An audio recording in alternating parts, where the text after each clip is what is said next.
The year 1755 began for me at Vienna in the steady presence of my father Francis I remember Palace Garden most clearly.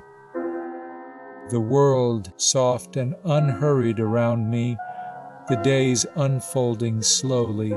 You need not follow every word that follows. Let your eyes close whenever they wish, and simply rest here with me as the story unfolds. The light in those early mornings was pale and cool, filtering through the heavy drapes of the Hofburg Palace to touch the cold stone floor. I was the youngest of many siblings, a small figure moving through corridors that seemed endless and filled with the murmur of distant courtiers. My mother, Maria Theresa, ruled with a firm hand, yet her presence was a constant warmth that held the sprawling household together. I recall the scent of beeswax, candles burning late into the night, their smoke mixing with the smell of old wood and damp earth from the garden below. The tapestries on the walls depicted scenes of hunting and war, but to my young eyes they were merely colorful stories woven into the fabric of the room. I would run my fingers over the rough wool, tracing the threads that held the images of kings and queens in place. Life moved with a predictable rhythm, a slow dance of meals, lessons, and quiet afternoons spent in the music room. The air there was always still, carrying the faint, sweet aroma of dried lavender that had been tucked into the corners of the furniture. I remember the sound of a harpsichord playing in the distance, its notes drifting through the open doors like water flowing over smooth stones. My siblings and I would sit on the floor, listening to the music, while the dust motes danced in the beams of sunlight that pierced the gloom. There was no rush, no sudden urgency to be anywhere else. The world outside the palace walls felt vast and distant, a place of noise and chaos that did not touch our quiet sanctuary. The court routine was a series of small, deliberate actions. I watched the servants move with practiced grace, their footsteps silent on the thick carpets.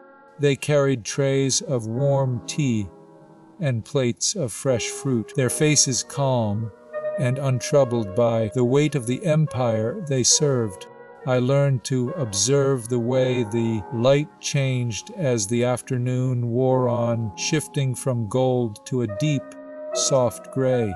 The shadows lengthened across the floor, stretching out like fingers reaching for the center of the room. I would sit by the window, watching the manicured hedges of the garden stand in perfect rows, their green leaves shimmering with the last warmth of the sun. A stone fountain in the center of the courtyard trickled water with a steady, rhythmic sound that seemed to measure the passage of time itself.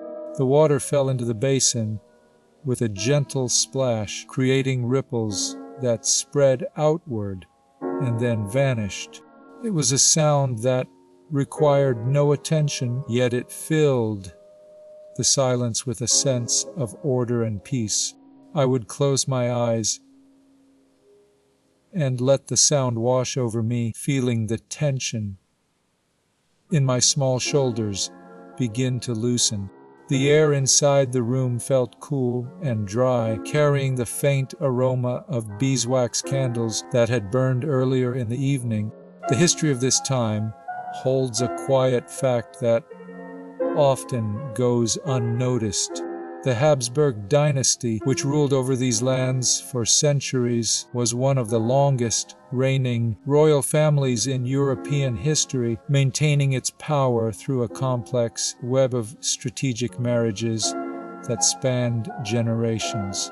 This fact sits lightly in the mind, like a stone in a pocket, a small weight that does not disturb the flow of the day. The evening would bring a deep calm to the palace. The heavy velvet drapes were drawn back just enough to reveal the darkening sky, where the first stars began to appear above the horizon. A single chair sat near the window, its upholstery worn smooth by years of use, inviting a moment of rest and reflection. The room held the memory of quiet conversations and private thoughts, safe from the noise of the world beyond the garden walls. Everything in this space seemed to breathe with a calm and steady presence, offering a sense of peace that lingered long after the sun had set. I felt safe here, wrapped in the quiet rhythm of a life that had not yet known the storms that would come. The future was a distant thing, a story that had not yet been written. For now, there was only the soft light, the sound of the water, and the steady beat of a heart at rest. I was born into the heart of the Habsburg Empire in the year 1755, a daughter of the Emperor Francis, I and the Empress Maria Theresa. Vienna was a city of grandeur, yet my childhood was marked by a certain structured simplicity within the vast Hofburg Palace. I was the youngest of many children, often overlooked in the shadow of my older siblings who were destined for greater political alliances. My mother, Maria Theresa, was a woman of immense strength and rigid discipline, yet she was also a mother who loved her children deeply, though her love was often expressed through strictness and high expectations. I recall the long corridors of the palace, the echo of my small footsteps, as I ran with my sisters, seeking moments of play amidst the rigid protocols of court life. The air inside those walls always carried the scent of beeswax candles and polished wood, a smell that remains in my memory as the very odor of safety and routine. We were taught that every gesture mattered, that a dropped hand or a misplaced word could ripple through the delicate fabric of European diplomacy. My name was Maria Antonia Josepha Johanna, a string of syllables that felt heavy on my tongue, binding me to centuries of imperial tradition before I had even learned to walk. The winter days in Vienna were long and dark, stretching out like gray velvet curtains, yet the palace itself remained a beacon of light and culture against the cold outside.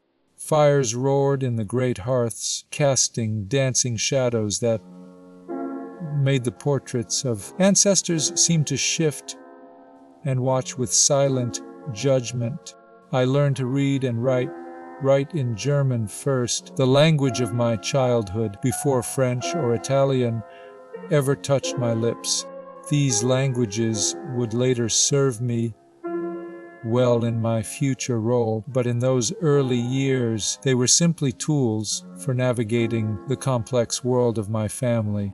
The education I received prepared me for a life of public scrutiny and political maneuvering in a foreign land. Though I did not understand the weight of that preparation at the time, my mother wrote frequent letters to me, offering advice on how to behave as a future Queen of France. Her words filled with the urgency of a mother who knew the stakes were life and death.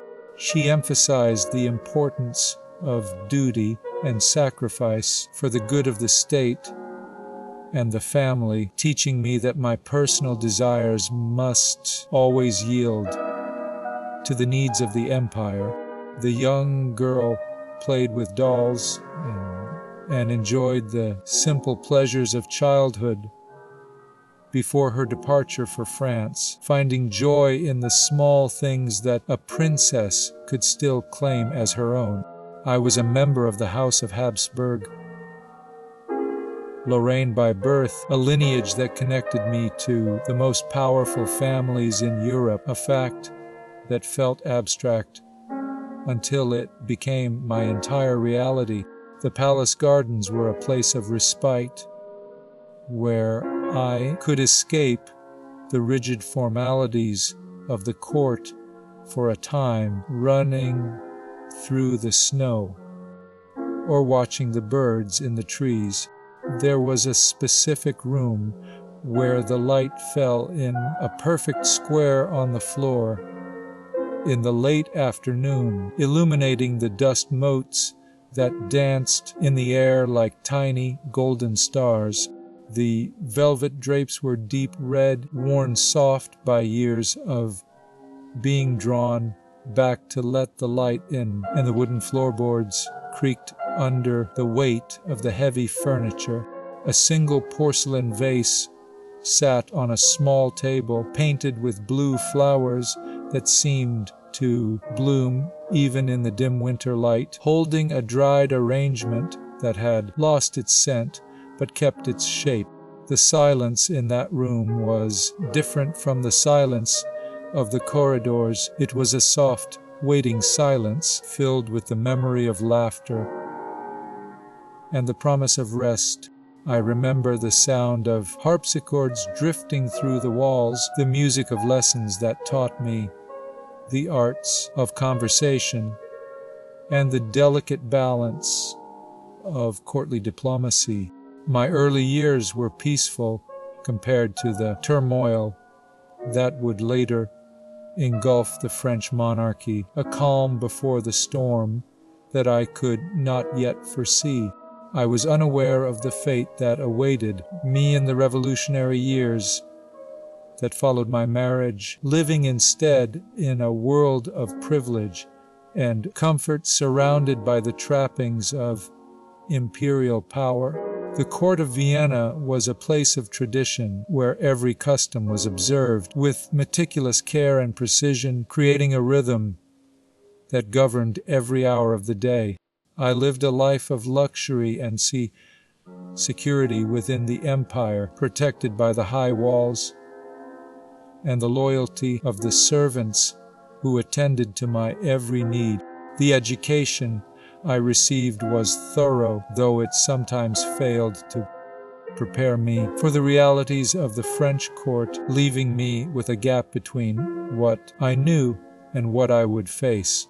I was the daughter of the Habsburg dynasty, specifically linked to Austria and Lorraine through my parents, a connection that defined my identity before I could define it myself. The young Archduchess was described as lively and affectionate, though I sometimes struggled with the strict discipline imposed by my tutors who sought to mold me into a perfect instrument of statecraft. My education included lessons in dancing, singing, and the playing of various musical instruments like the harp, each skill adding another layer to the performance of my life. The winter of 1755 was cold in Vienna, yet the palace remained warm with the fires of the hearth and the activity of the court, a bubble of life in the frozen landscape. I was born on the 2nd of November in the year 1755, a date that marked the beginning of my journey, a moment that would echo through history. The young girl grew into a teenager with a love for fashion and a desire for a simpler life away from the court, dreaming of a world where I could be more than just a political pawn. I was the Archduchess of Austria by birth, a title that carried immense weight across the continent, a burden I carried lightly in those early days. The court of Vienna was a place of immense splendor, filled with gold, velvet, and the scent of beeswax candles, a sensory overload that became my normal. I lived from 1755 until 1793, a span of time that witnessed profound changes in European history, though I could not see the horizon. Then, my mother often emphasized the importance of duty and sacrifice for the good of the state. And the family, her voice a constant presence in my mind. I played with my siblings in the vast gardens that surrounded the imperial residence, our laughter echoing off the stone walls and fading into the wind. I was of the House of Lorraine d'Autriche, a designation that highlighted my dual heritage, a bridge between two great powers. The palace gardens were a place of respite where I could escape the rigid formalities of the court for a time, finding solace in the natural world. My early life was a period of relative innocence before the burdens of queenship were placed upon my young shoulders, a time when the future was a blank page. The young girl played with dolls and enjoyed the simple pleasures of childhood before her departure for France, cherishing the moments that would soon become memories. I was born in Vienna on November 2, 1755, a date that remains etched in the annals of history, a fixed point in the flow of time. The court of Vienna was a place of immense beauty, filled with art, music, and the grandeur of the Habsburg legacy, a world I knew as my own. I grew up to become a symbol of the old regime, a figure who would later face the wrath of the revolution. Though I did not know it then, my early life was a time of learning and growth, shaped by the influence of my mother and my tutors who guided me through the complexities of my station. I was the Archduchess of Austria, a title that I held with pride throughout my early years, a source of identity and belonging. The winter of 1755 was a time of celebration in Vienna. The journey from Vienna to the French court felt like crossing a sea of silence before the storm of noise began. I remember the carriage wheels grinding over cobblestones that seemed to stretch endlessly toward the horizon. The air grew heavier with each mile, carrying the scent of damp earth and the faint, sharp smell of coal smoke. I was only 14 when I left the warm hearths of my home, stepping into a world where every gesture was watched and every word weighed. The cold wind of November bit at my cheeks as the border guards checked our papers, their faces stern and unyielding. I clutched the small velvet bag containing my favorite doll, a silent companion, in a land where I knew no one. The landscape shifted from the rolling hills of Austria to the flat, cultivated fields of France, a land of order and rigid lines. My mother's letters filled the empty hours, her advice written in a hand that trembled slightly with age and worry. She spoke of duty and sacrifice, of the heavy crown waiting to rest upon my young head. I listened to the rhythmic creak of the carriage, a sound that became the heartbeat of my new life. The days blurred into nights, marked only by the changing light through the carriage windows. We stopped in small towns where the people stared with a mixture of curiosity and suspicion at the foreign princess. Their faces were rough, marked by labor, a stark contrast to the soft skin of the courtiers I had left behind. I tried to learn the language of this new country, stumbling over words that felt strange on my tongue. The French court was a place of intricate dances and complex rules, a maze of etiquette that seemed designed to confuse and control. I arrived at Versailles when the winter light was fading, the sky a pale wash of gray over the golden domes of the palace. The sheer scale of the building overwhelmed me, its marble halls stretching endlessly into the shadows. Servants rushed to open the heavy doors, their faces masked in polite smiles that did not reach their eyes. The air inside was thick with the scent of beeswax candles, dried flowers, and the faint metallic tang of polished silver.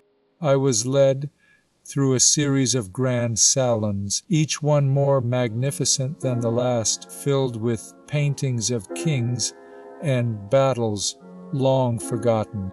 The floor was so polished I could see my own reflection, a small, frightened girl in a dress that weighed more than I could bear. I was introduced to the king, a man who seemed shy and unsure, his eyes avoiding mine as we exchanged the formal words of greeting. The courtiers whispered behind their fans, their eyes sharp and evaluating, dissecting my every movement. I felt the weight of their judgment, a pressure that pressed against my chest like a heavy stone. The days that followed were a blur of lessons and introductions, of learning the names of people who would soon become my enemies or my allies.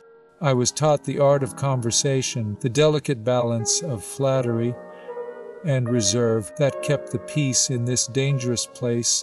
The nights were long and cold, spent in a bed that felt too large and too empty, the silence of the palace pressing against my ears. I missed the warmth of my mother's presence, the sound of my siblings laughing in the halls of Vienna. Here I was alone, a stranger in a land that did not want me. The political tensions of the time were a low hum in the background, a storm that had not yet broken, but was gathering strength. I tried to find moments of peace in the vast gardens, walking among the statues and fountains that seemed to watch me with silent judgment. The water in the fountains sparkled in the weak winter sun, a false promise of joy in a world of rules. I learned that the court was a place of masks, where no one showed their true face and every smile hid a secret. The pressure to conform was immense, a weight that threatened to crush the spirit of a young girl who only wanted to be free. I sought refuge in the small, quiet corners of the palace, places where the noise of the court could not reach. The air in these hidden spaces was cooler, carrying the scent of old stone and damp moss. I would sit for hours, listening to the wind rustle through the trees, trying to find a moment of stillness in a life that was anything but still. The years passed in a haze of formalities and expectations, each day a repetition of the last. I watched as the world outside, the palace walls began to change, the voices of the people growing louder and more demanding. The court remained oblivious, trapped in its own bubble of gold and silk, blind to the storm that was coming. I felt the ground shifting beneath my feet, a sense of unease that grew with each passing day. The political storm outside continued to gather strength, but within these walls, time seemed to slow. The contrast between the peaceful retreat and the turmoil of the revolution highlighted the fragility of my position. My life became a series of performances, each one more exhausting than the last, as I tried to maintain the illusion of stability. The historical record shows that the provided text does not contain specific dates of birth or death for Marie Antoinette's children. The provided text does not list any recorded public appearances of Marie Antoinette between 1778 and 1793. The provided text does not document Marie Antoinette's public appearances between 1778 and 1793. The provided text does not list the birth or death dates of Marie Antoinette's children. The provided text does not contain any. These gaps in the record are like holes in a tapestry, leaving the full picture of my life incomplete and fragmented. I remember the faces of my children, their laughter echoing in the halls, but the dates of their births and deaths are lost to the mists of time. The years between 1778 and 1793 were a blur of private joy and public scrutiny, a time when I tried to find happiness in the midst of chaos. The court continued its endless dance, unaware of the approaching end, while I watched from the sidelines with a growing sense of dread. The silence of the palace was a lie, a mask that hid the anger and fear of the people. I knew that the storm was coming, that the ground beneath me was about to give way. But for now, I sat in the quiet, listening to the wind, waiting for the first crack of thunder. The soft light of late afternoon filtered through the sheer muslin curtains of the Petit Trianon, casting gentle shadows across the pale blue walls. A small porcelain vase sat upon a lacquered table filled with wildflowers picked from the garden. The petals were soft to the touch, their colors muted by the fading light. A breeze drifted through the open window, carrying the scent of rain and the distant sound of a windmill turning slowly in the distance. The floorboards creaked softly under the weight of a wooden chair, a sound that seemed to echo in the empty room. Outside, the trees swayed in the wind, their leaves rustling like whispers of a forgotten story. The air was cool and damp, a reminder of the changing seasons and the passage of time. In this quiet corner, away from the noise of the court, I could almost forget the weight of the crown. The world outside was still, holding its breath before the storm. But here, in this small room, there was only peace. The shadows lengthened as the sun dipped below the horizon, painting the walls in shades of gold and purple. The silence was deep and profound, a blanket that wrapped around me, offering a brief respite from the chaos of the world. I closed my eyes and listened to the sound of my own breathing, a steady rhythm that promised survival. The past was a dream I was slowly waking from, and in this moment of calm, I found peace. The silence here is not empty. It is heavy, woven from the dust of centuries and the soft rustle of memory. I sit in the quiet, listening to the rhythm of my own breath, a steady tide that has survived the storm. There is no court here, no whisper of spies, no clatter of hooves on cobblestone, only the soft glow of a single candle, its flame dancing without fear. I close my eyes and feel the cool stone beneath my fingers, a texture far removed from the velvet and silk that once defined my existence. The air is still, carrying the faint scent of old parchment and dried lavender. In this stillness, the noise of history fades, leaving only the truth of a life lived in the shadow of a crown. I am not the monster of their fables, nor the saint of their prayers. I am simply a woman remembering the warmth of the sun on a Viennese terrace, the weight of a heavy gown, the sound of a child's laughter. The past is a dream I am slowly waking from, and in this moment of calm, I find peace. My days at Versailles were a tapestry of rigid formality, and yet within those gilded threads I sought to weave my own pattern. The court demanded a specific kind of performance, a rigid dance of etiquette that left little room for the breath of the soul. I remember the heavy brocades that scraped against my skin, the stiff corsets that held my posture in a state of perpetual tension. The air in the hall of mirrors was thick with powder and perfume, a cloying mist that clung to the back of the throat.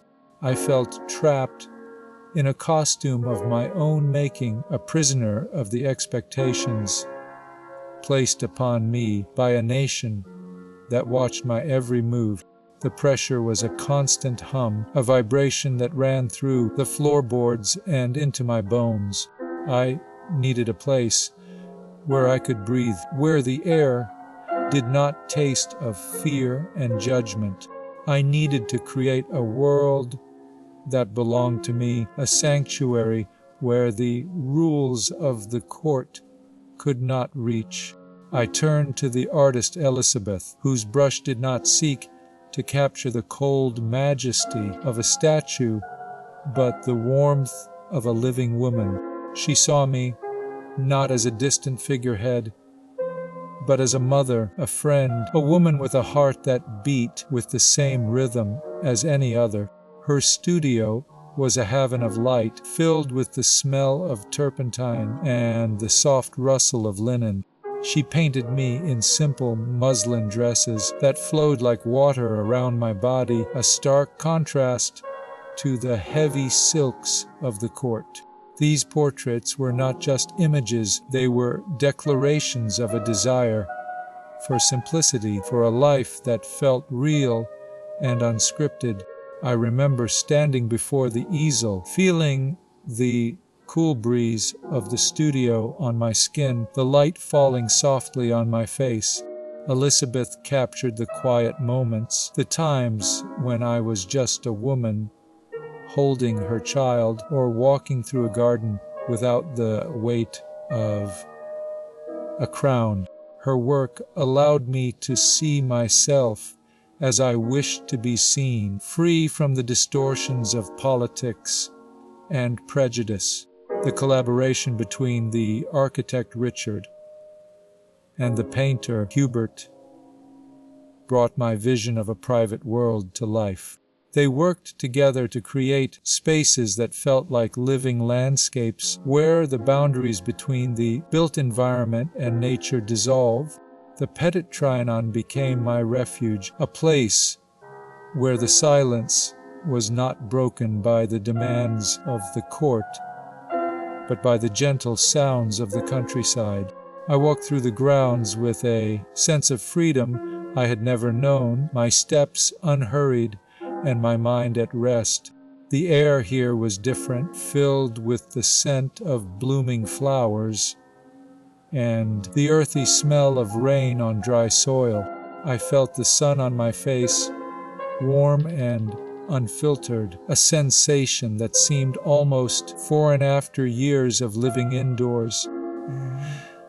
The walls of the palace could not hold me here. The sky stretched out above, vast and open. I was no longer a queen in the traditional sense. I was a woman enjoying the simple pleasures of a quiet afternoon. The Hameau de la Reine was the heart of this retreat, a village built to look like a simple farm, but constructed with the finest materials available. It was a place of paradox, where the illusion of rustic life met the reality of royal comfort. The buildings were designed to mimic the cottages of the countryside, with thatched roofs and wooden beams that seemed to grow from the earth. Inside, the air smelled of fresh milk and warm bread, a scent that brought a sense of calm to my soul. I would walk through the village, touching the rough wood of the fences, feeling the cool stone of the walls. The silence of the countryside seemed to wrap around the buildings like a soft blanket, shielding me from the noise of the world. Birds sang softly in the branches, their melodies blending with the rustle of the wind. This peaceful setting provided a stark contrast to the loud and demanding atmosphere of the main palace. The farm was not just a set piece, it was a working place where the animals produced milk and eggs for my table. I found joy in the practicalities of rural life, in the rhythm of the seasons and the cycle of growth. The dairy was a cool, clean space where the smell of cream filled the air, a scent that reminded me of the simplicity of nature. The dovecote stood quietly in the corner of the garden, its white stone blending seamlessly with the surrounding foliage. I would watch the birds fly in and out, their movements graceful and free. The barn, though it eventually burned down, remained a part of my memory, a symbol of the fleeting nature of all things. The hameau was a physical manifestation of my longing for a life that was not defined by titles or duties, but by the simple act of being alive. The fashion I chose during these years reflected this desire for a more natural existence. I favored pastel colors that echoed the softness of the sky at dawn and delicate fabrics that moved with the wind. These choices were not just about style, they were a way of rejecting the rigid hierarchy of the court. I wore muslin dresses that felt light and airy, a stark contrast to the heavy brocades that had once constrained me. The colors were soft and blended together without sharp edges, inviting a sense of calm and tranquility. I remember the feeling of the fabric against my skin, the way it moved with me as I walked through the gardens. These clothes were a statement, a way of saying that I was more than a symbol of the monarchy. I was a woman who valued beauty and grace, who sought to find meaning in the small things. The reception of these choices was mixed, as was the reception of everything I did. Some saw my desire for simplicity as a sign of my dedication to the arts, while others saw it as a wasteful indulgence. The political climate was becoming increasingly tense, and the people were beginning to question the role of the monarchy. My projects were viewed through the lens of this growing unrest, and I found myself under constant scrutiny. The accusations mounted, and the whispers of the court turned into shouts of anger. Yet, in the quiet of the hameau, I held on to my connections with those who truly knew me. My confidantes were my lifeline, the people who reminded me of who I was beneath the crown. The letters from my mother and my friends provided a connection to my past, a reminder of the love that had always been there. The legacy of these years is complex, a tapestry woven from threads of beauty and tragedy. The works I commissioned continue to be studied and admired, a testament to my vision and my desire for a life of quiet reflection.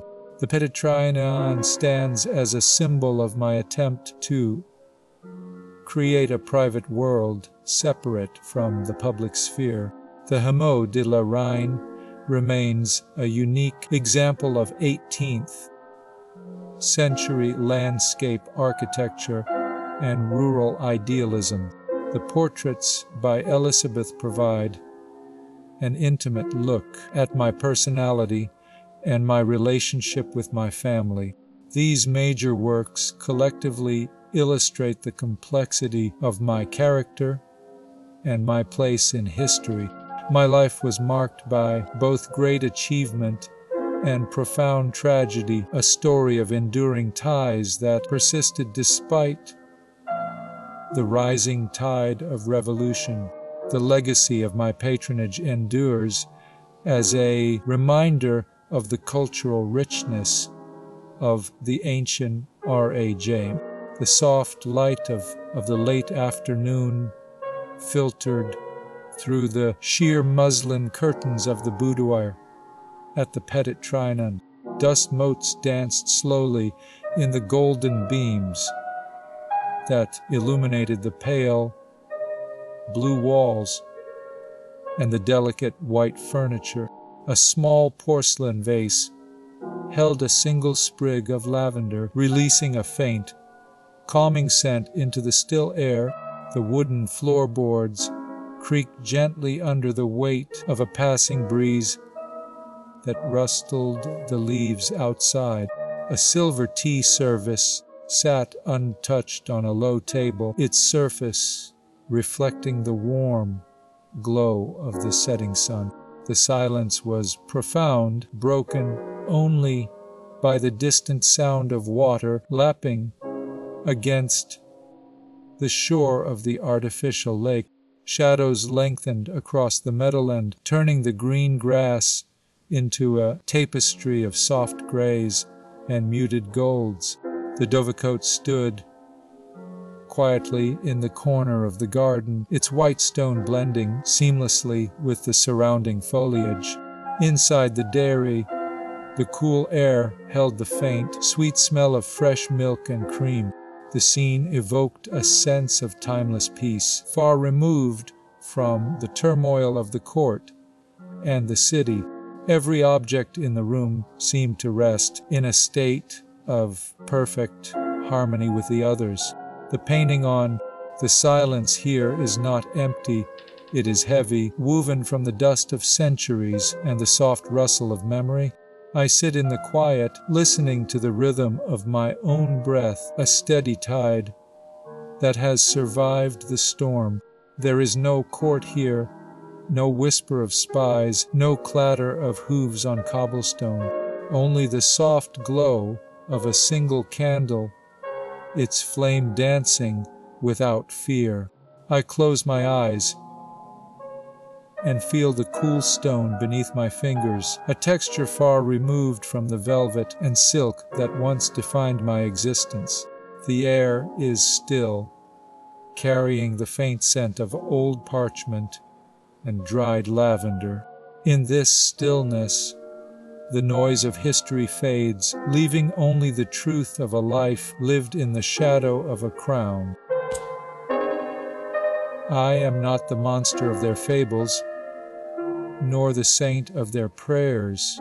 I am simply a woman, remembering the warmth of the sun on a Viennese terrace, the weight of a heavy gown, the sound of a child's laughter. The past is a dream I am slowly waking from, and in this moment of calm, I find peace. The walls of Versailles once breathed with 1,000 voices, a constant hum of flattery and intrigue that filled every corridor and salon. Now, that hum has been replaced by a suffocating quiet, a silence that presses against the eardrums like deep water. The isolation began slowly, a creeping frost that settled over the court before the winter of revolution truly arrived. I remember the days when the air was thick with the scent of beeswax and powdered wigs, where every gesture was watched and every word weighed. The people outside the gates were hungry, their voices rising in a low rumble that the marble halls could not quite muffle. I felt the distance growing between the palace and the streets, a chasm widening with every passing week. The rumors started as small stones tossed into the still pond of public opinion, creating ripples that eventually became waves. They spoke of diamonds and gold, of a woman who cared more for ribbons than the starving masses. These stories were not entirely false, yet they were twisted into shapes that no longer resembled the truth. I saw the fear in the eyes of my advisors, a fear that turned to suspicion and then to outright hostility. The court once a place of endless celebration, became a cage where every movement was scrutinized for signs of treason.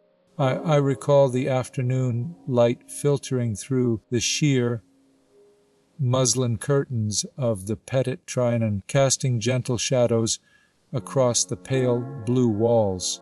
A small porcelain vase sat upon a lacquered table, holding a few sprigs of lavender that released a faint, soothing scent into the still air. The wooden floorboards creaked softly under the weight of silence, echoing the quiet rhythm of a day that had finally slowed to a halt. Outside the window, the manicured hedges of the garden stood in orderly rows, their green leaves shimmering with the last warmth of the sun. A stone fountain in the center of the courtyard trickled water with a steady, rhythmic sound that seemed to measure the passage of time itself. The air inside the room felt cool and dry, carrying the faint aroma of beeswax candles that had burned earlier in the evening. Dust motes danced slowly in the beams of light, moving with a deliberate grace that required no hurry or purpose. The heavy velvet drapes were drawn back just enough to reveal the darkening sky, where the first stars began to appear above the horizon. A single chair sat near the window, its upholstery worn smooth by years of use, inviting a moment of rest and reflection. The room held the memory of quiet conversations and private thoughts, safe from the noise of the world beyond the garden walls. Everything in this space seemed to breathe with a calm and steady presence, offering a sense of peace that lingered long after the sun had set. That peace was an illusion, a fragile shell that could not withstand the storm gathering on the horizon. The political landscape shifted beneath my feet, turning from solid ground to shifting sand. The monarchy faced increasing criticism from thinkers who questioned the very foundation of our power. Financial crises plagued the nation, leading to widespread famine and discontent among the peasantry and urban workers.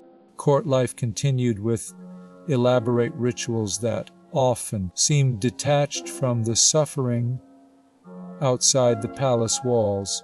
The affair of the diamond necklace was a scandal that occurred at the court of Louis XVI in 1785. This event severely damaged the reputation of the Queen and fueled public suspicion regarding moral character.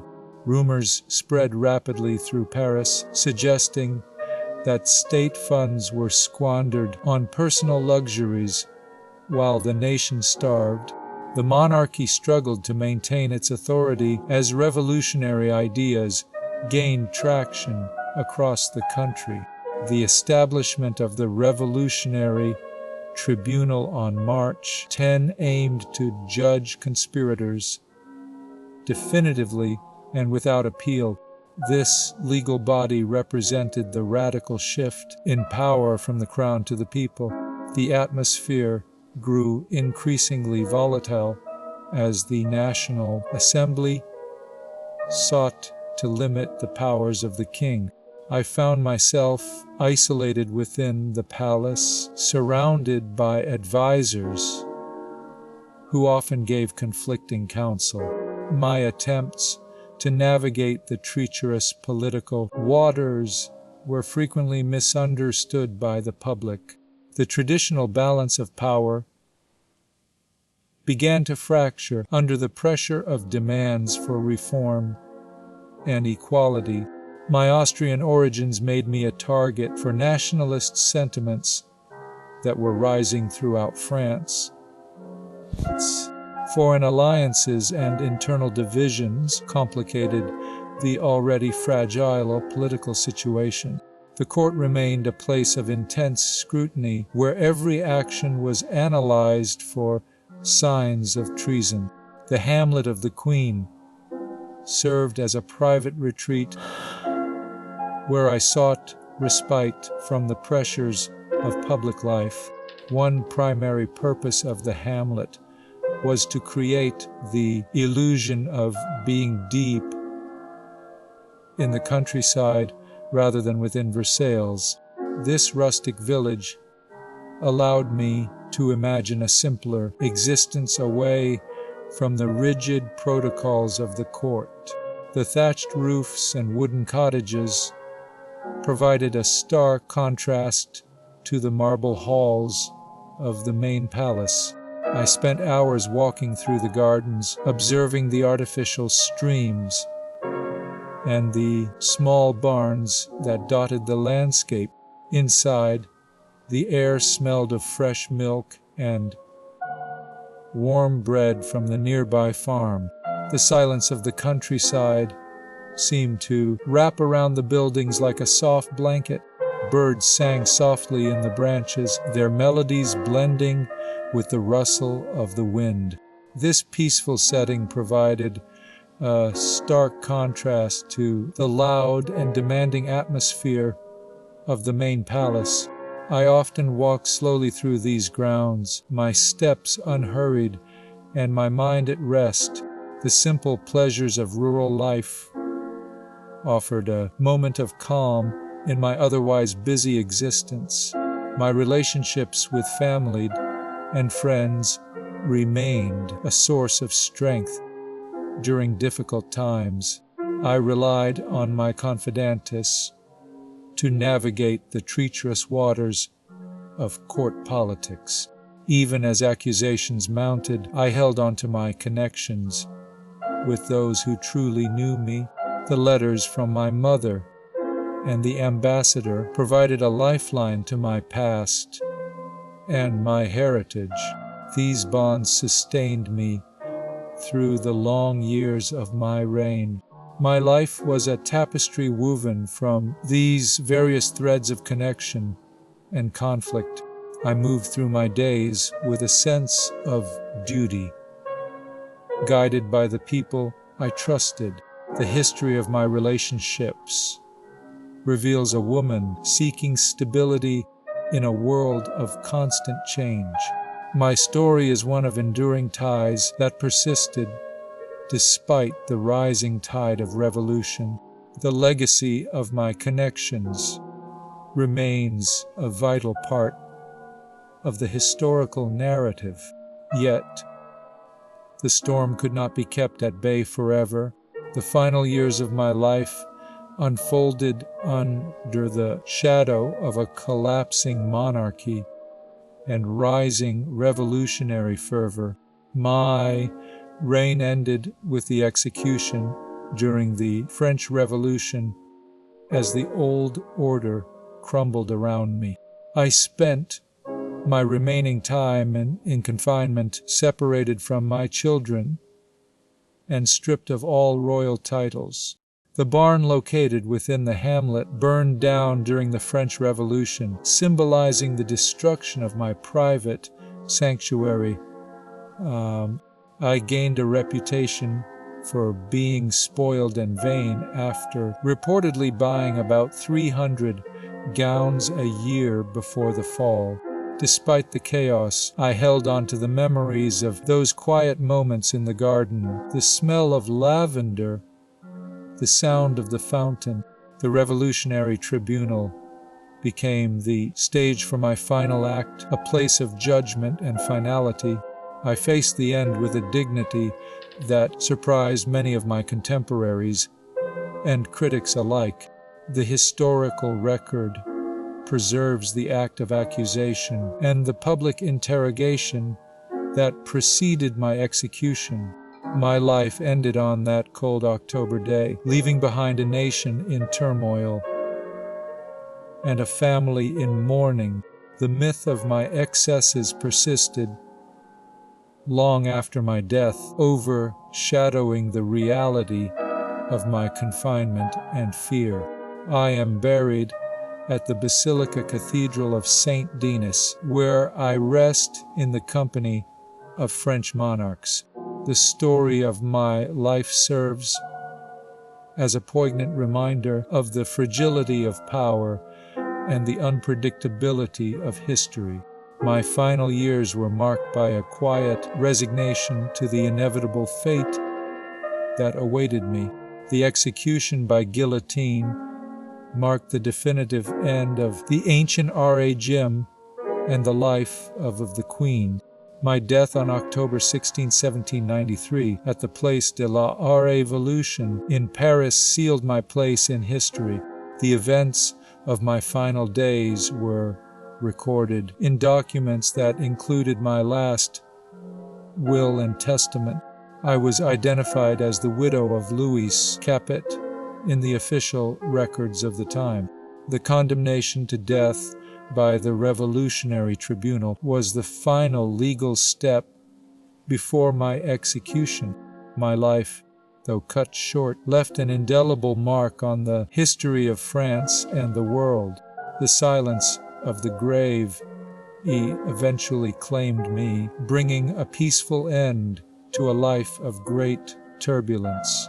The historical memory of the Queen evolved slowly over the decades following my tragic death in 1793. Early narratives often focused on the scandal of the diamond necklace affair, which discredited the royal family. This specific event contributed significantly to the growing unrest that fueled the French Revolution. Many later accounts tried to paint a different picture, one of a woman trapped by circumstance rather than driven by vanity.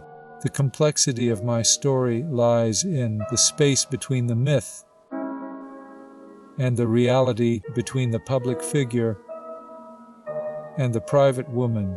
I see now that the isolation I felt was not just a political tool, but a human experience shared by many who stand too high on the pedestal of power.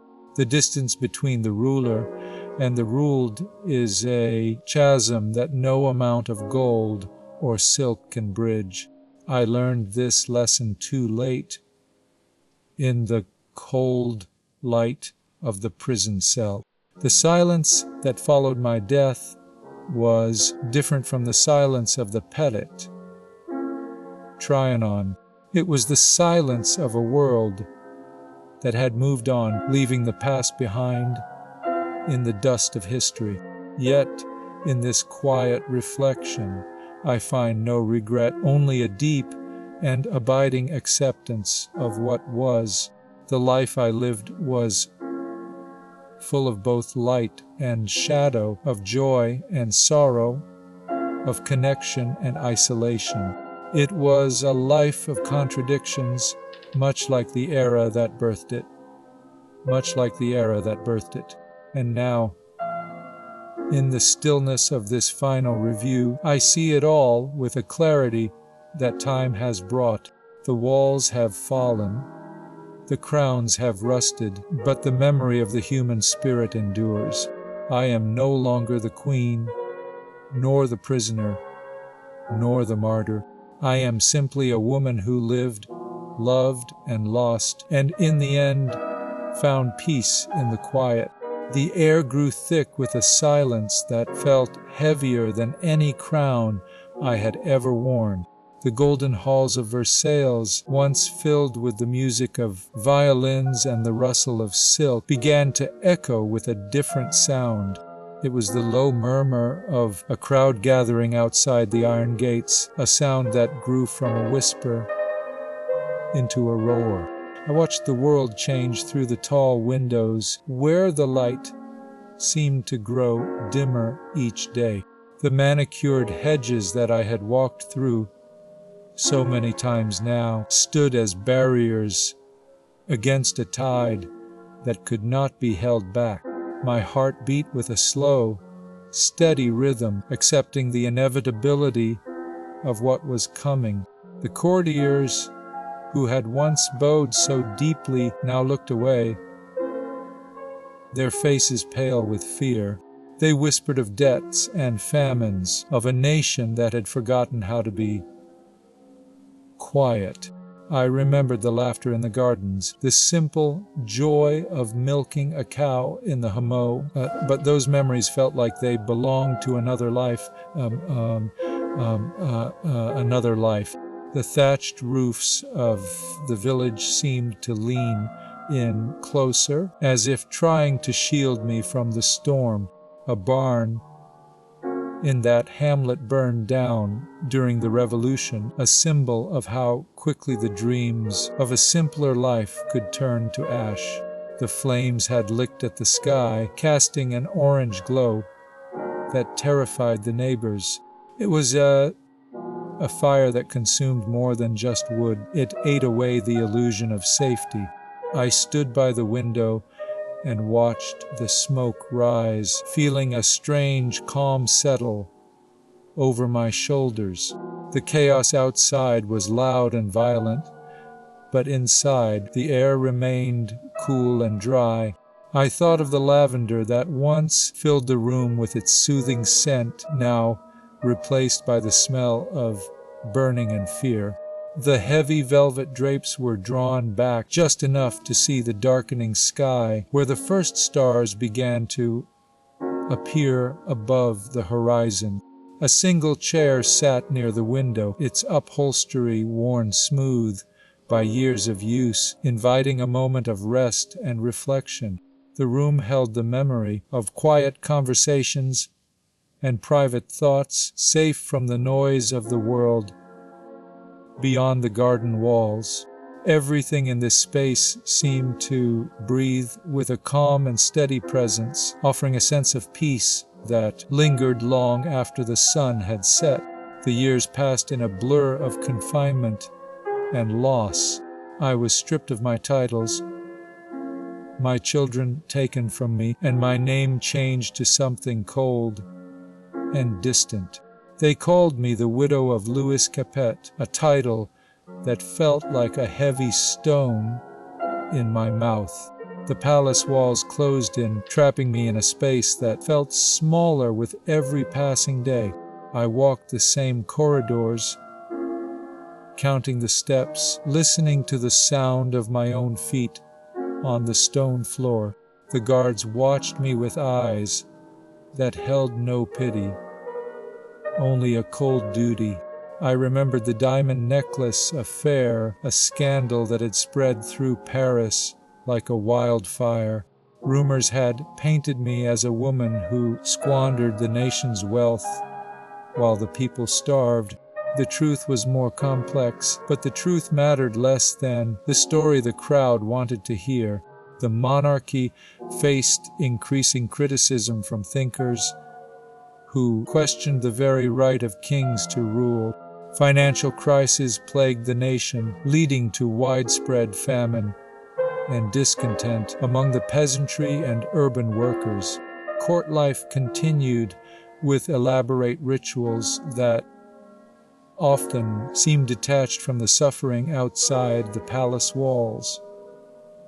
The affair of the diamond necklace was a scandal that occurred at the court of Louis XVI in 1785. This event severely damaged the reputation of the Queen and fueled public suspicion regarding her moral character. Rumors spread rapidly through Paris, suggesting that she squandered state funds on personal luxuries while the nation starved. The monarchy struggled to maintain its authority as revolutionary ideas gained traction across the country. The establishment of the Revolutionary Tribunal on March 10 aimed to judge conspirators definitively and without appeal. This legal body represented the radical shift in power from the crown to the people. The atmosphere grew increasingly volatile as the National Assembly sought to limit the powers of the king. I found myself isolated within the palace, surrounded by advisors who often gave conflicting counsel. My attempts to navigate the treacherous political waters were frequently misunderstood by the public. The traditional balance of power began to fracture under the pressure of demands for reform and equality. My Austrian origins made me a target for nationalist sentiments that were rising throughout France. Foreign alliances and internal divisions complicated the already fragile political situation. The court remained a place of intense scrutiny where every action was analyzed for signs of treason. The Hameau de la Reine served as a private retreat where I sought respite from the pressures of public life. One primary purpose of the hamlet was to create the illusion of being deep in the countryside rather than within Versailles. This rustic village allowed me to imagine a simpler existence away from the rigid protocols of the court. The thatched roofs and wooden cottages provided a stark contrast to the marble halls of the main palace. I spent hours walking through the gardens, feeling the cool grass beneath my feet. The sun warmed my face, and for a moment I forgot the weight of the crown. But the memory of that place was now a ghost haunting the empty spaces of my mind. The final days arrived with a cold clarity that cut through the fog of fear. I was taken to the Revolutionary Tribunal, a place of judgment and finality. The room was filled with the smell of damp stone and the sharp scent of ink. Men in dark coats sat behind a long table, their faces hidden in shadow. They spoke of treason and conspiracy, of a woman who had betrayed her people. I listened to their words, feeling a strange detachment, as if I were watching a play unfold on a distant stage. The proceedings took place at the Revolutionary Tribunal, a place of judgment and finality. I faced the end with a dignity that surprised many of my contemporaries and critics alike. The historical record preserves the act of accusation and the public interrogation that preceded my execution. My life ended on that cold October day, leaving behind a nation in turmoil and a family in mourning. The myth of my excesses persisted long after my death, overshadowing the reality of my confinement and fear. I am buried at the Basilica Cathedral of St. Denis, where I rest in the company of French monarchs.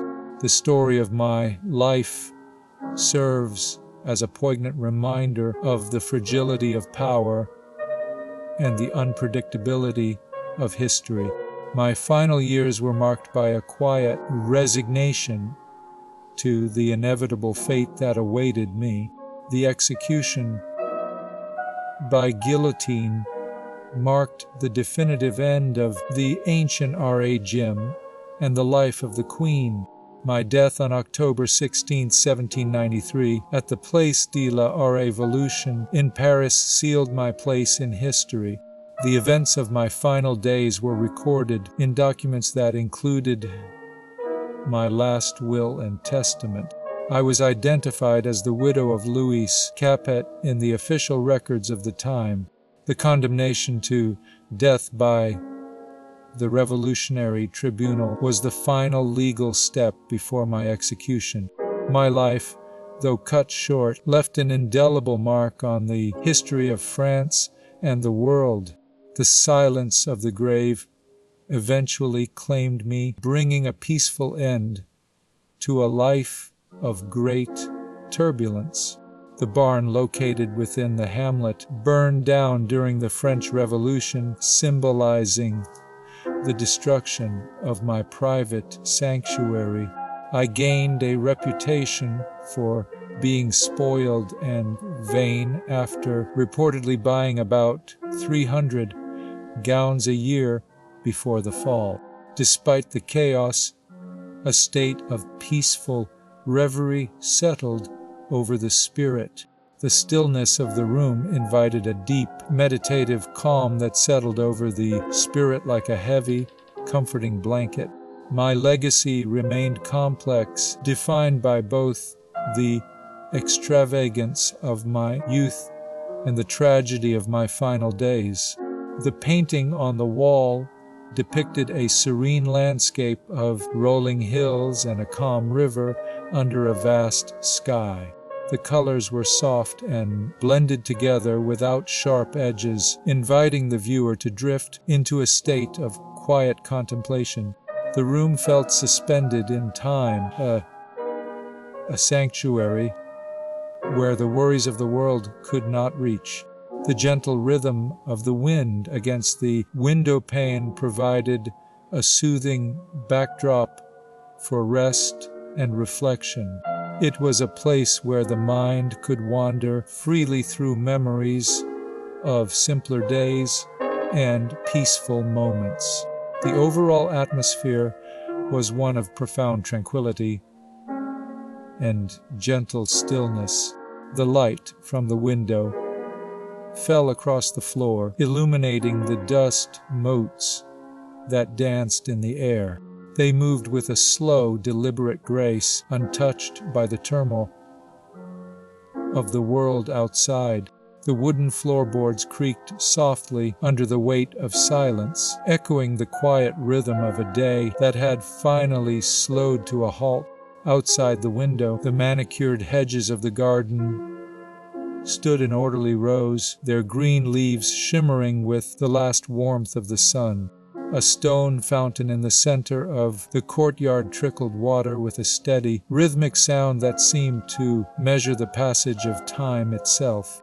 The air inside the room felt cool and dry, carrying the faint aroma of beeswax candles that had burned earlier in the evening. Dust motes danced slowly in the beams of light, moving with a deliberate grace that required no hurry or purpose. The heavy velvet drapes were drawn back just enough to reveal the darkening sky, where the first stars began to appear above the horizon. A single chair sat near the window, its upholstery worn smooth by years of use, inviting a moment of rest and reflection. The room held the memory of quiet conversations and private thoughts, safe from the noise of the world beyond the garden walls. Everything in this space seemed to breathe with a calm and steady presence, offering a sense of peace that lingered long after the sun had set. The soft light of late afternoon filtered through the sheer muslin curtains of the Petit Trianon, casting gentle shadows across the pale blue walls. A small porcelain vase sat upon a lacquered table, holding a few sprigs of lavender that released a faint, soothing scent into the still air. The historical memory of the Queen evolved slowly over the decades following my tragic death in 1793. Early narratives often focused on the scandal of the diamond necklace affair, which discredited the royal family. This specific event contributed significantly to the growing unrest that fueled the French Revolution. Many later writers repeated the persistent myths that had been woven around my name. They spoke of a woman who cared only for fashion and pleasure, ignoring the fear and uncertainty that shaped my final days. The truth was more nuanced, a tapestry of human experience that could not be reduced to a single thread. I was a woman who loved her children, who sought beauty in a world that was becoming increasingly ugly. I sought the silence of the prison cell was a heavy thing pressing against the skin like a wet woolen coat. It smelled of damp stone and the metallic tang of rusted iron bars. I sat on the narrow cot, feeling the rough weave of the blanket beneath my fingers, a texture so plain it felt foreign after years of silk. The light that filtered through the high, barred window was gray and thin, offering no warmth to the cold air that drifted through the cracks in the masonry. Time had lost its shape here, stretching and shrinking with the rhythm of my own breath. I watched the dust motes dance in that pale beam, moving with a slow, aimless grace that seemed to mock the urgency of the world outside. The noise of the city had faded into a distant hum, replaced by the occasional clank of a key in a lock down the corridor. It was a sound that made the heart beat faster, yet I had learned to sit still and let the fear pass through me like a cold wind. The days blurred into one another, marked only by the arrival of the guards with their thin bowls of gruel and the changing of the light. I remembered the vast halls of Versailles, the sound of 1,000 feet on marble, the scent of orange blossoms and powdered wigs. But those memories felt like a story told by someone else. Here, there was only the stone floor, the rough wood of the table, and the quiet rhythm of waiting.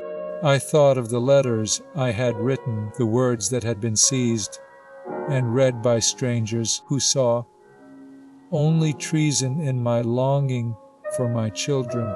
The ink had dried on the paper, but the feeling of holding them in my hands remained vivid.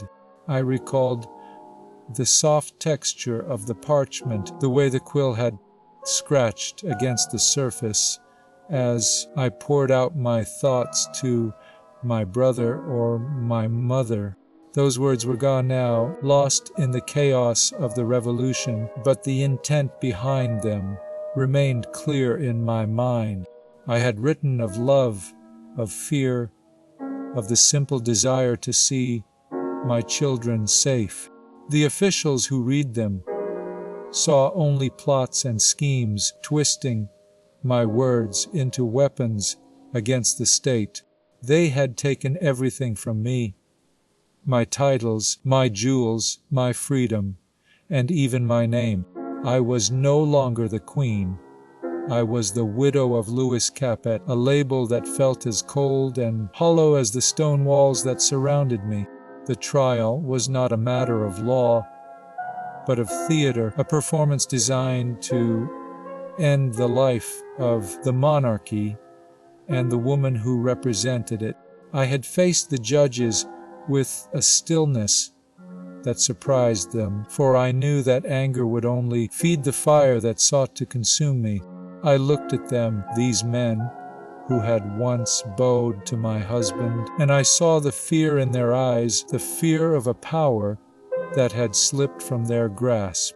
They spoke of crimes that had never been committed, of debts that were never owed, of secrets that existed only in their imaginations. The accusations piled up like stones, each one heavier than the last, yet I felt a strange lightness within, a detachment that allowed me to watch the proceedings without being crushed by them. The day of the execution arrived with a sky the color of bruised iron. The air was cold and carried the scent of rain that had not yet fallen. I was led from the cell, my hands bound before me, and walked through the corridors that had been my prison for weeks. The guards were silent, their faces hidden behind the shadows of their hats. I heard the sound of my own footsteps on the stone floor, a rhythmic tapping that echoed in the empty halls. Outside, the crowd had gathered, a sea of faces pressed together, their eyes wide with a mixture of curiosity and hatred. They shouted names and curses, but the sound seemed to come from far away, as if I were listening from the bottom of a deep well. I climbed into the cart, the wooden seat hard beneath me, and felt the jolt as the wheels rolled over the uneven cobblestones. The journey to the Place de la Révolution was a blur of gray buildings and gray sky, the world moving past in a slow, relentless stream. I saw the faces of the people, some weeping, some smiling, some staring with a blank expression that held no emotion at all. The cart stopped, and I was helped out, my legs feeling heavy and unsteady. The guillotine stood before me, a stark silhouette against the sky, its blade gleaming in the dull light. I walked up the steps, my movements slow and deliberate, feeling the rough wood beneath my feet. The crowd fell silent for a moment, a hush that seemed to hold its breath. I turned to look at them one last time, seeing the faces of a nation that had turned against me, yet I felt no hatred, only a deep and quiet sadness for the path that had led us here. The executioner approached, his face hidden, and I felt the cold steel of the blade against my neck. The world seemed to shrink to this single moment, this final point of contact between the living and the dead. There was no fear, only a strange sense of completion, as if a long journey had finally reached its end. The blade fell, and the silence that followed was absolute, a silence that stretched across the years and the generations. My body was taken away, and my head was placed in a basket, but the story of my life did not end there. The myth of my excesses grew in the years that followed, a tale of diamonds and cakes that had nothing to do with the woman who had lived in fear and isolation. The people who had cheered for my death began to rewrite my story, turning me into a symbol of everything they hated and everything they feared. They spoke of the diamond necklace affair, a scandal that had never truly touched me, yet it became the centerpiece of their narrative. They said I had asked the people to eat cake when they had no bread, a lie that stuck to my name like a stain that could never be washed away. The truth was far more complicated, a tapestry woven from threads of privilege and poverty, of love and loss, of duty and despair. I had been a mother, a wife, a queen, and a prisoner, and each role had shaped me in ways that the public could never understand. The historians who came later tried to separate the woman from the caricature, to find the real person beneath the layers of propaganda and myth. They read my letters, they studied my diaries, they looked for the truth in the artifacts of my life that had survived the fire of the revolution.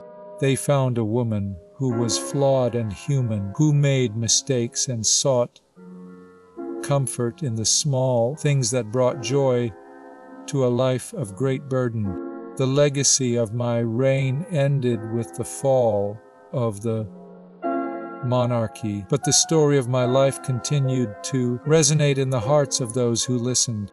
The silence of the grave eventually claimed me, but the memory of my existence remained, a reminder of the fragility of power and the unpredictability of history. A small porcelain vase sat on the windowsill of the cell, a relic from a life that felt like a dream. It was simple and unadorned, painted with a single blue flower that seemed to bloom in the gray light. The surface was smooth and cool to the touch, a stark contrast to the rough stone of the walls. I had found it in the corner of the room, perhaps left by a previous prisoner or forgotten by the guards. It held no water, no flowers, yet it seemed to hold the essence of the world outside, a tiny piece of beauty in a place of darkness.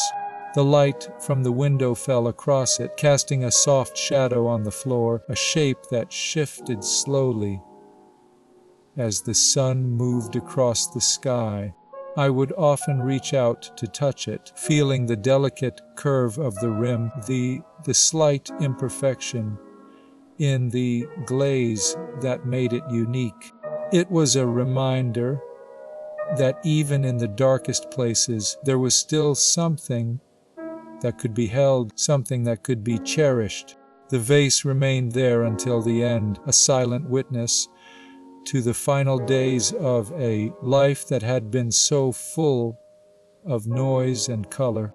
When I was taken away, the vase was left behind, a small object that would eventually be lost or broken. Yet for a moment, it had been a part of my story.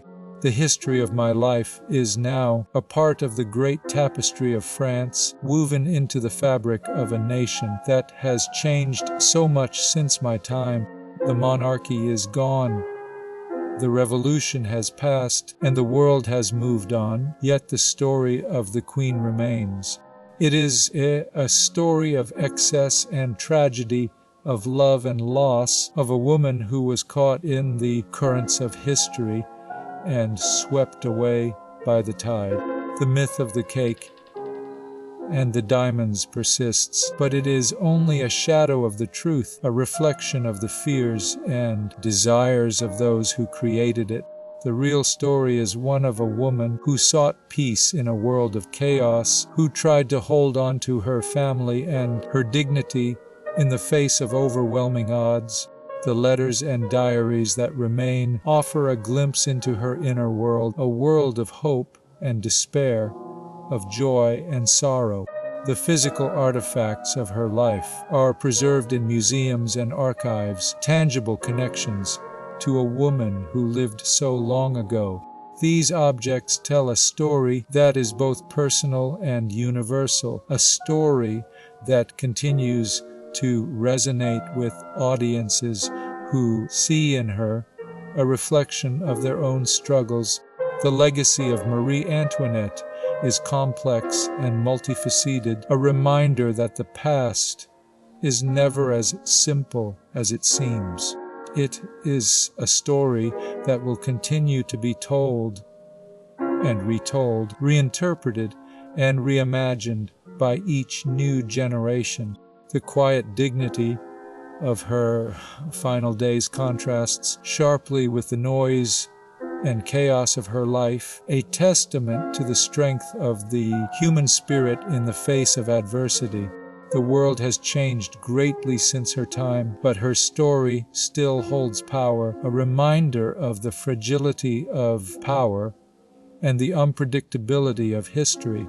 The silence of the grave eventually claimed her, but the memory of her life remains a beacon of light in the darkness of the past.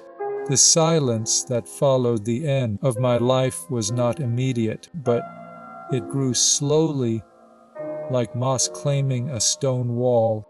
For many years after that cold October day in Paris, the world spoke of me only in the language of their hatred.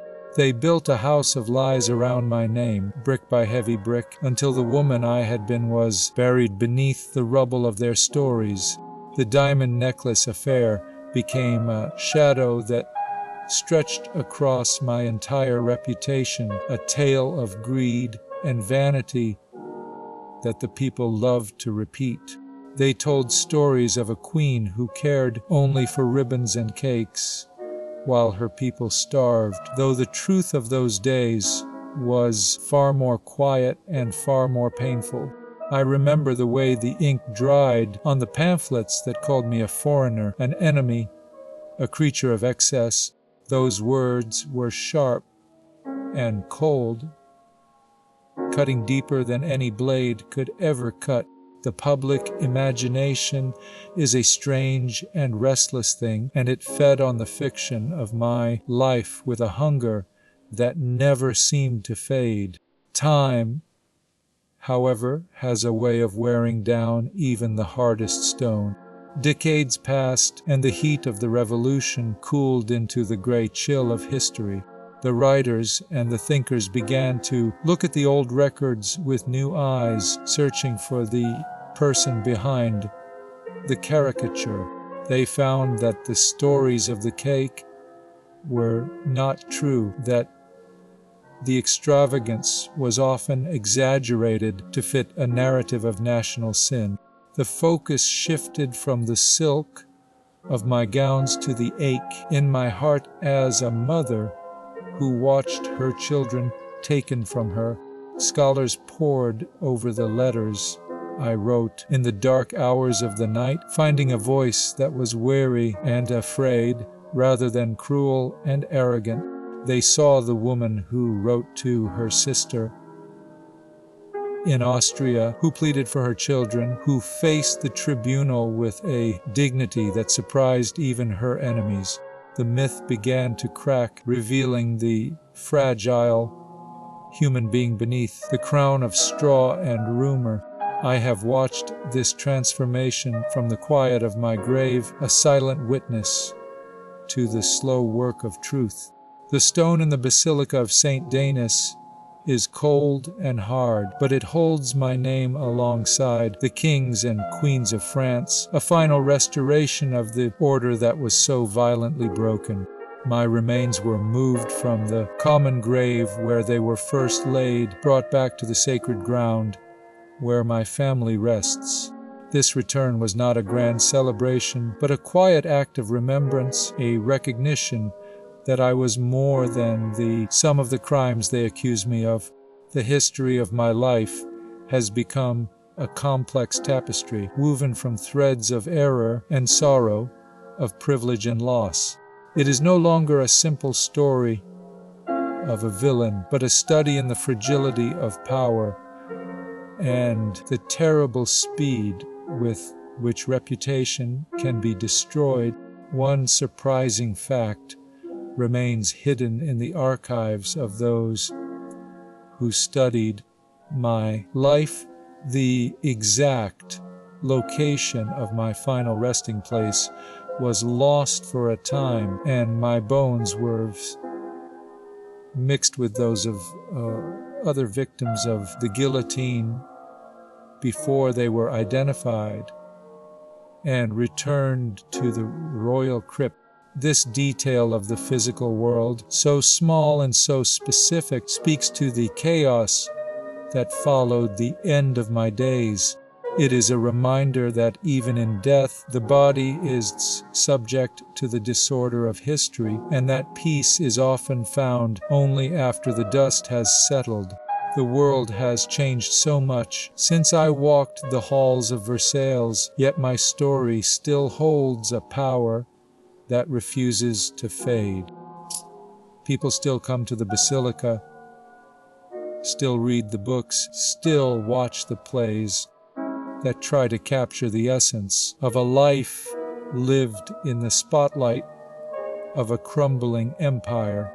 The cultural impact of my existence has grown in ways I could never have predicted. I am seen now as a symbol of the old world, a figure of tragedy who was swept away by the rising tide of a new era. Some view me with pity, seeing the young woman who was thrust into a role she did not understand, who loved her family and feared the mob.